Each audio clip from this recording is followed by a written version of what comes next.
warahmatullahi wabarakatuh. Selamat pagi siswa-siswi. Bagaimana kabar kalian? Semoga sehat semua ya. Oh, ada yang sedang sakit ya di rumah? Doa semoga yang sakit akan diberikan dan segera sehat dan bisa beraktivitas kembali. Oke, pagi ini bersama dengan Bu Siti Wahidah, kita akan belajar bersama-sama tentang sistem gerak pada manusia. Oh ya, Bu Wahidah ingatkan untuk selalu menerapkan pola hidup sehat di rumah. Kemudian jika terpaksa beraktivitas keluar rumah, gunakan masker dan jaga jarak. Ya, sebelum kita mulai belajar hari ini, sebelumnya kita berdoa dulu. Semoga apa yang kita pelajari hari ini menjadi berkah dan bermanfaat bagi kita. Berdoa, silahkan. Berdoa, selesai. Ya, kalian saat ini sedang menyaksikan program Simple Jago, yaitu sistem pembelajaran juara aktif, global, dan optimis, kerjasama Dinas Pendidikan Kota Bontang, dan MGMP IPA Sekota Bontang, serta PKTP.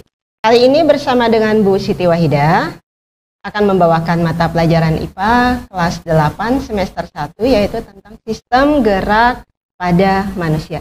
Silahkan kalian saksikan slide berikut.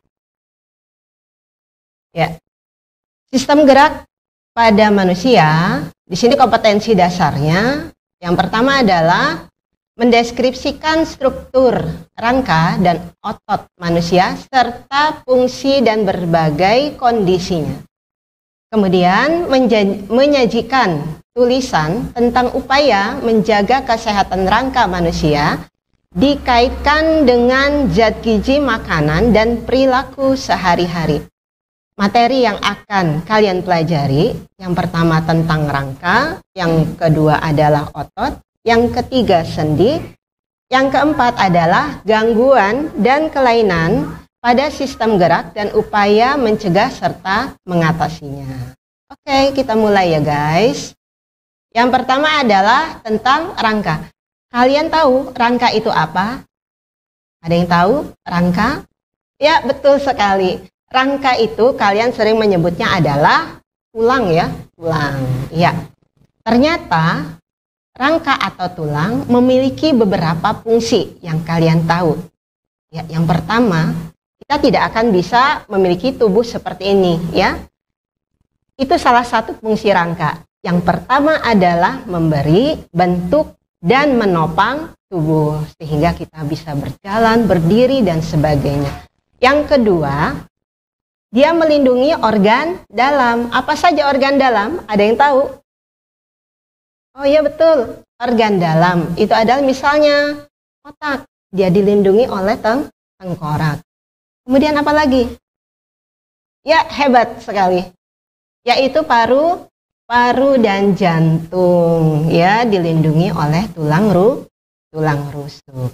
Kemudian fungsi yang ketiga adalah tempat menempelnya otot, ya tempat menempelnya otot yang merupakan alat gerak aktif sehingga dapat menggerakkan tulang yang ada di dalam, ya. Jadi ada otot, tempat menempelnya otot pada tulang sehingga itu yang bisa menggerakkan. Yang keempat adalah sebagai tempat pembentukan sel darah merah, ya, sebagai tempat pembentukan sel darah merah. Ya, bisa kalian lihat, perhatikan di sini. Ya, di sini ada struktur tulang ya, anak-anak. Struktur tulang ini ternyata setelah dilihat dalamnya seperti ini yang kalian lihat ya. Seperti ini. Yaitu pada ujung dan kedua ujungnya seperti ini terdiri dari tulang spons. Tulang spons itu tulang yang berongga dan tidak padat ya. Jadi dia berongga. Kemudian yang kedua itu ada tulang kompak. Namanya tulang kompak ini adalah tulang padat. Selanjutnya terdapat apa lagi? Oh iya betul, pembuluh darah. Jadi dialiri oleh pembuluh darah karena di sini ada sel-sel hidupnya ya. Kemudian pada bagian dalam ini yang Bu Wahidah tunjuk di sini adalah sumsum putih tulang. Kemudian semuanya dibungkus oleh selaput yang disebut dengan periosteum. Ya, mungkin di antara kalian atau bahkan Bu Wahidah sendiri ketika makan misalnya ayam goreng ya, sampai ke tulangnya ternyata seperti ini ya kondisinya. Ya, kita lanjutkan. Nah, kita lihat di sini ada bermacam-macam tulang ya, yaitu ada tulang panjang, tulang pipih, tulang pendek, dan tulang tidak beraturan.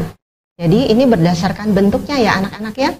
Nah, kalian lihat di sini ada gambar tengkorak, di sini ya ada gambar rangka. Di sini ada bagian tengkorak, kemudian di sini badan. Di badan ini ada rusuk. Yang ini ya yang melindungi Bu Wahidah katakan tadi, melindungi paru-paru dan jantung. Kemudian ada tulang dada. Kemudian yang di sini ada alat gerak. Ya, alat gerak tangan atas dan alat gerak kaki. Ya. Ya, kita lanjutkan. Tulang panjang bisa kalian lihat di sini. Tulang panjang contohnya adalah apa ya? Ada yang tahu? Oh ya, betul. Tulang panjang contohnya adalah tulang paha. Tulang paha kita ya. Kemudian tulang apa lagi yang untuk berjalan? Ya, betul. Tulang betis ya. Kemudian apa? Alat gerak atas. Ini adalah tulang lengan atas, hasta dan pengumpil ya, itu termasuk tulang panjang. Kemudian tulang pipih. Tulang pipih yang mana ya bagian tubuh kita tulang pipih?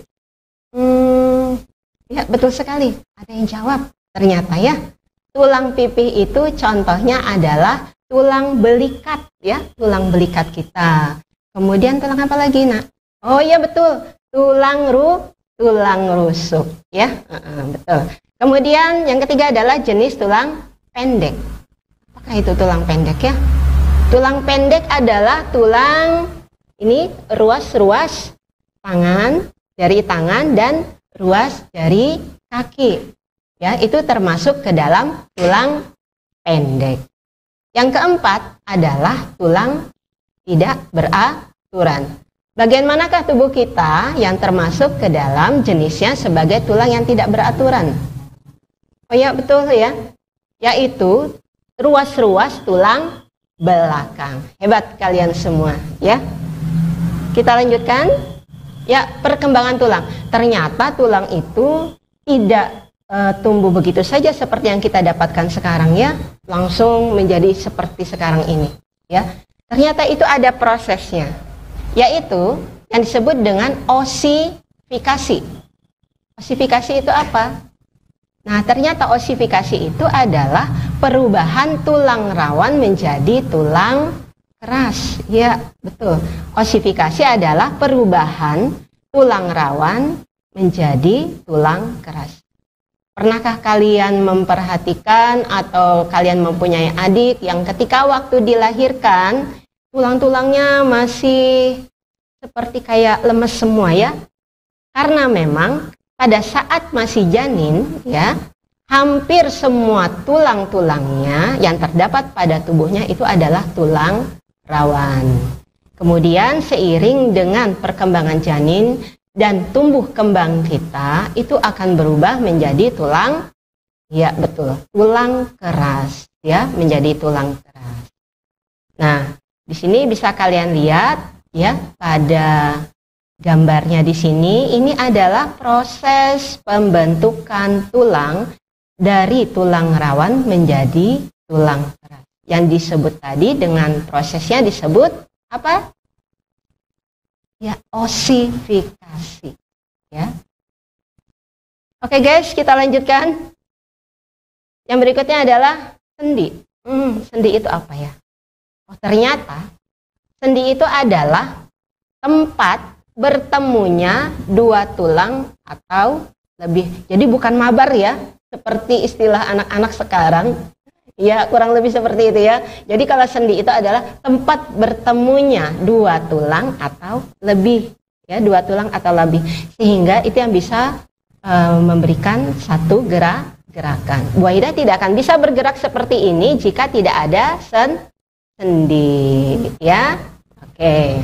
Berdasarkan banyak sedikitnya gerakan sendi dibagi menjadi 3, ya. Yang pertama adalah sendi sinatrosis, yaitu sendi yang tidak dapat digerakkan. Jadi ternyata di bagian tubuh kita ada bagian tubuh yang tidak bisa kita gerakan, tetapi itu termasuk sendi.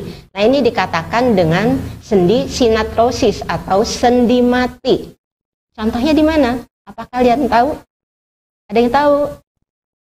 Oh iya, ada yang berbisik kepada Bu Wahida.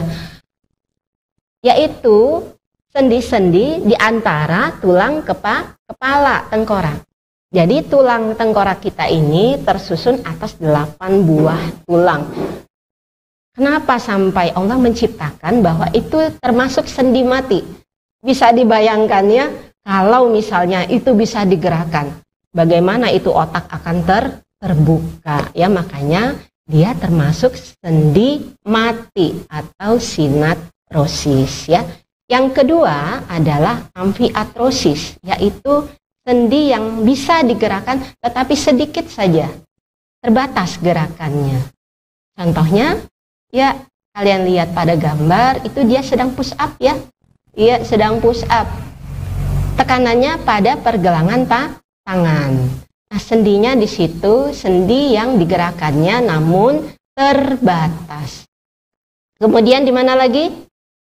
Ya, contoh satu lagi di bagian tubuh kita adalah yang termasuk sendi amfiatrosis ini adalah yaitu gerakan di antara ruas-ruas tulang belakang. Ya, ruas-ruas tulang belakang. Jadi itu bisa bergerak sedikit saja, ya. Kemudian yang ketiga adalah diatrosis, yaitu sendi yang bisa digerakkan dengan bebas, ya. Bisa digerakkan dengan bebas. Nah, ini dibagi lagi menjadi 3, ya. Diatrosis bisa kalian lihat pada layar. Ya, yang pertama adalah sendi peluru, yaitu menghubungkan antara satu tulang yang satu yang mempunyai ujung bulat yang masuk ke dalam ujung tulang lain yang berongga sehingga membentuk gerakan sangat terbatas, ya, tidak terbatas atau sangat bebas, ya. Contohnya apa? Seperti kita memutarkan ini, ya, seperti ini. Nah, ini termasuk ke dalam sendi peluru, ya, anak-anak, ya. Ini makanya kita bisa menggerakkan tangan kita secara bebas, kanan kiri, ya. Iya, kanan kiri seperti ini. Kemudian yang kedua adalah sendi engsel. Sendi engsel itu gerakannya hanya bisa ke satu arah saja. Namanya juga engsel. Ya, jadi seperti mekanisme kerjanya seperti engsel pintu, betul. Gerakannya hanya ke satu arah. Contohnya apa pada bagian tubuh kita yang gerakannya ke satu arah? Ini, ya. Iya, betul sekali kalian. Ini. Kemudian di mana lagi? Ya, betul, di lutut, ya. Jadi gerakannya hanya bisa ke satu arah. Bu, apakah bisa kedua arah? Bisa, jika itu terjadi dislokasi namanya. Yaitu apa itu dislokasi, ya? Kesleo. Iya, betul, kesleo, ya. Jangan sampai, ya. Jadi biar aja dia jadi sendi engsel, jangan jadi sendi bebas, ya. Jangan jadi sendi peluru. Kemudian yang ketiga adalah sendi putar. Sendi putar ini adalah salah satu tulangnya berfungsi sebagai poros dan ujung tulang yang lain berbentuk cincin yang dapat berputar pada poros tersebut. Contohnya apa pada bagian tubuh kita? Sering sekali kita ini, ya. Kita mendongak seperti ini. Kemudian kita menunduk, menggeleng ke kanan, menggeleng ke kiri. Bahkan bisa berputar, memutarkannya. Semua bisa melakukannya. Ya, itu termasuk ke dalam sendi putar, ya. Kemudian selanjutnya adalah sendi pelana. Dikatakan sendi pelana karena memang seperti pelana kuda, ya, cara kerjanya, yaitu pertemuan dua tulang yang berbentuk seperti pelana. Contohnya adalah antara gerakan ibu jempol dengan telapak tangan. Ini termasuk ke dalam sendi pelana.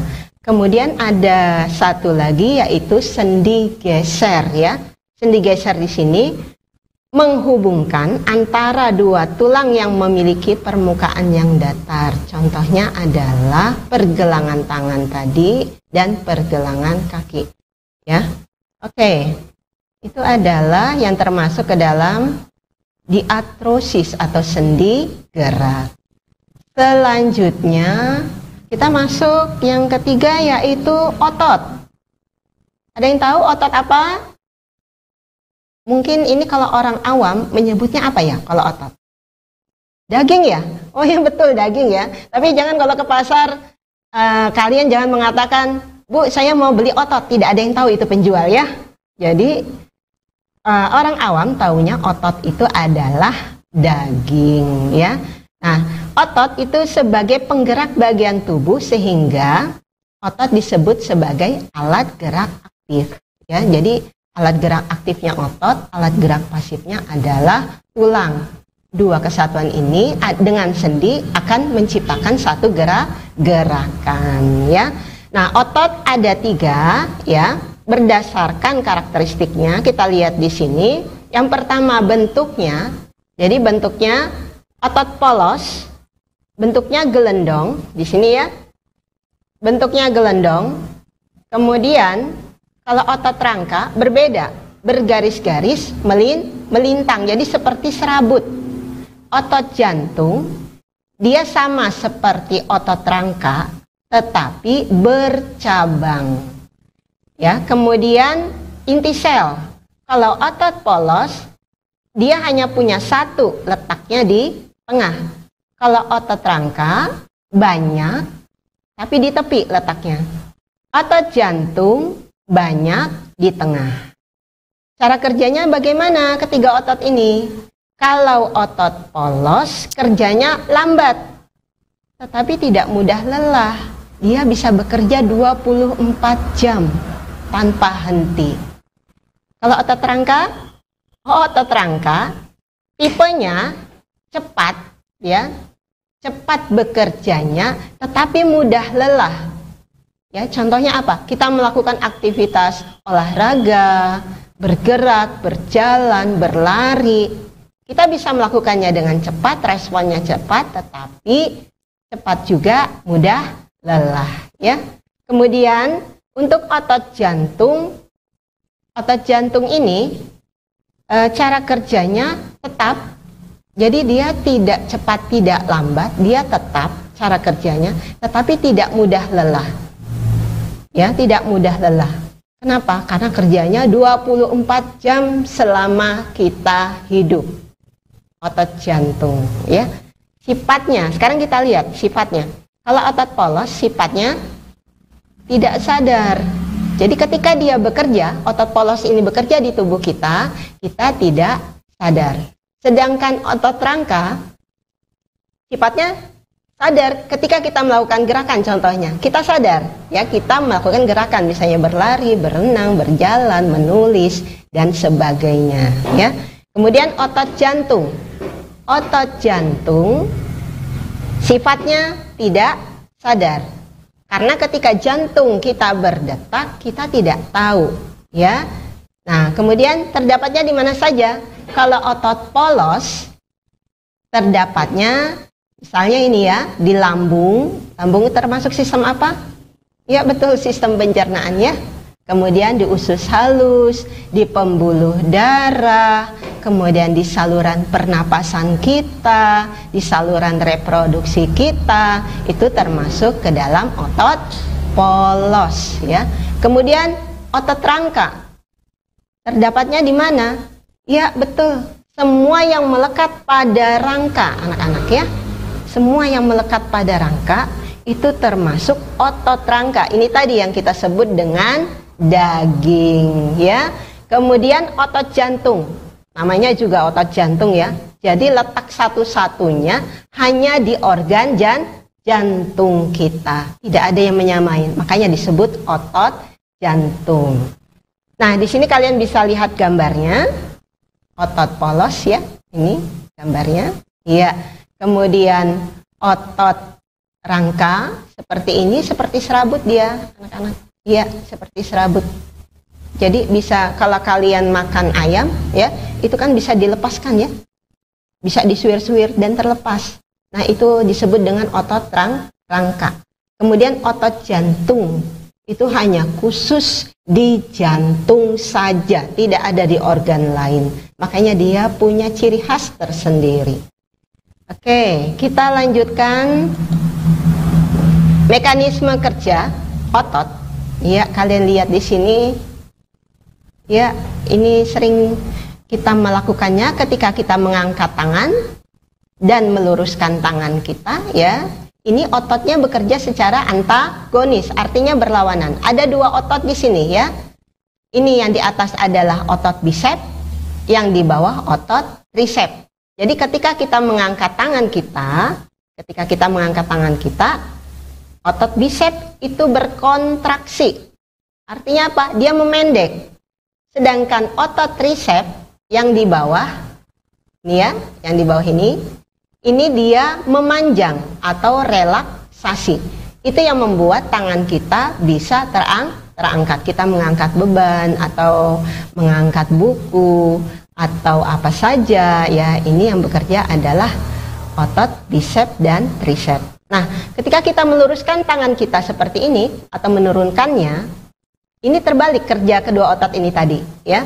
Otot bicepnya yang di atas ini tadi akan berrelaksasi, memanjang. Sebaliknya, tricep yang di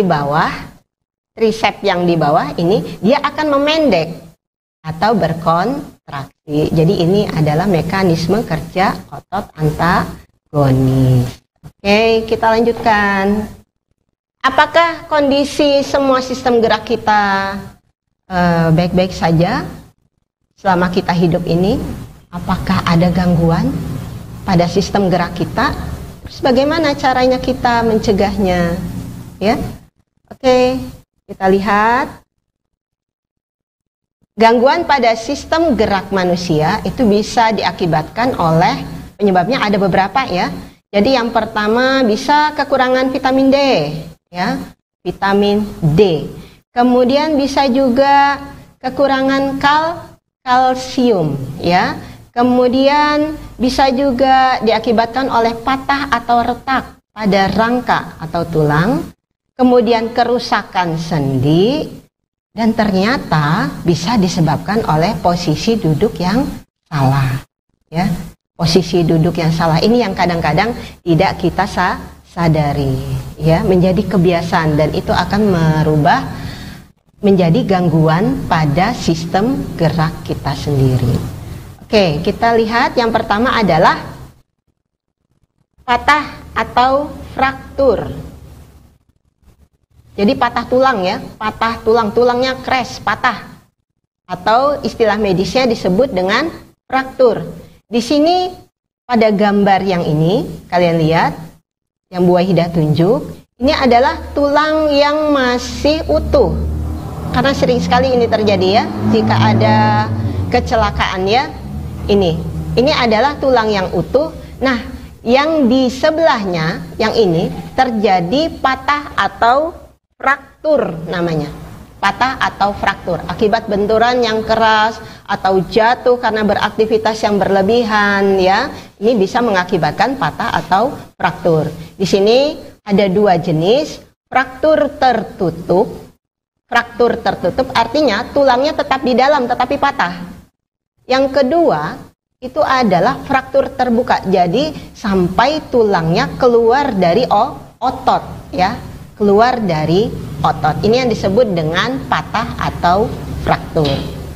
Berikutnya, rickettsia. Apakah rickettsia itu? Ya, rickettsia adalah tulang kaki tumbuh membengkok. Jadi tidak seperti biasanya, ya. Ini penyebabnya biasanya adalah kekurangan vitamin D, ya.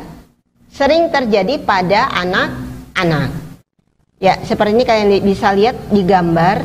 Ini yang normal, ya. Ini yang normal yang Bu Wahidah tunjuk. Kemudian nih tulang pahanya mulai ada pembengkokan. Kemudian di sini dari tulang paha ke tulang kering dan tulang betisnya ini ada pembengkokan seperti ini. Sehingga ini tadi yang dikatakan tulang kaki tumbuh membengkok. Bagaimana cara pencegahannya? Pencegahannya dengan penambahan kalsium, fosfor, vitamin D pada asupan makanan sehari-hari. Kemudian apa lagi yang murah? Ya betul sekali, yaitu sinar matahari di pagi hari. Jadi ya berjemur, melakukan aktivitas dari jam 8 sampai jam 10 pagi di luar ya, itu adalah sumber vitamin D gratis yang diberikan kepada kita.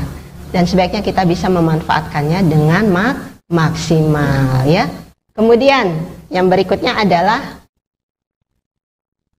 osteoporosis. Sering dengar tentang osteoporosis?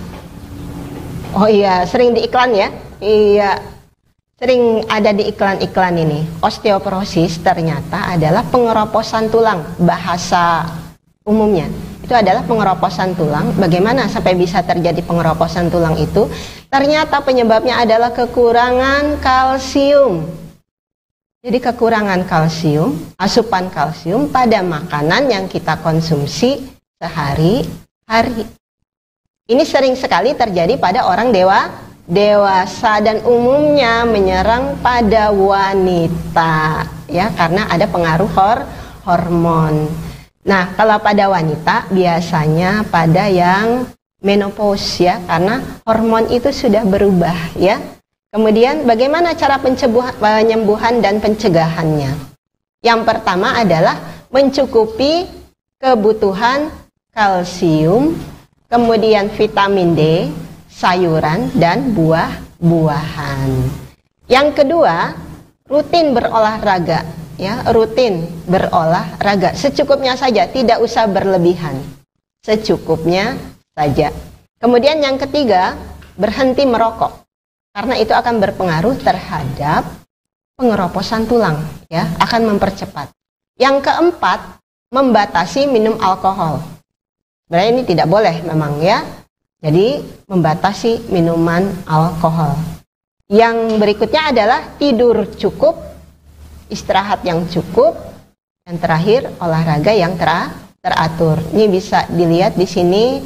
Jadi semula tulangnya itu agak padat, menjadi agak sel-selnya menjadi agak renggang. Nah, ini yang disebut dengan osteoporosis ya, pengeroposan tulang.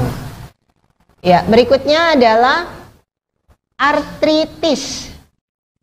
Apakah kalian sudah pernah mendengar artritis?